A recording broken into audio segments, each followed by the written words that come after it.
Bonjour, je suis le professeur Christophe Cellier, donc je suis chef de service d'hépatogastroentérologie et d'endoscopie à l'hôpital Georges Pompidou.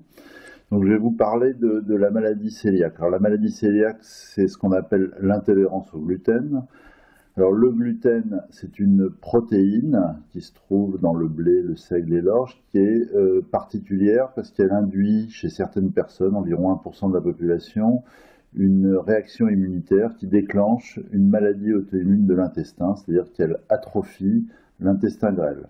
Alors cette maladie on pensait il y a quelques années que c'était une maladie qui ne touchait que l'enfant, et en fait ça touche les adultes plus que les enfants, puisqu'on peut les diagnostiquer à partir de l'âge de 2 ans, mais jusqu'à plus de 60 ans.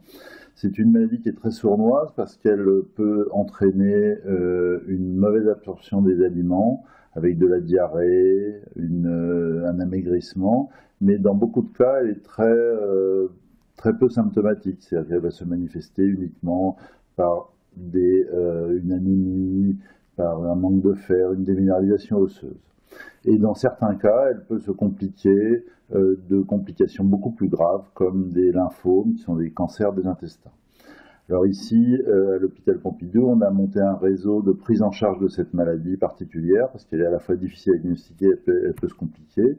C'est un réseau qui vise à traiter, à prendre en charge et à diagnostiquer les complications sévères de cette maladie et à améliorer leur prise en charge en proposant des traitements adaptés avec des protocoles thérapeutiques plus ciblés pour cette maladie très particulière.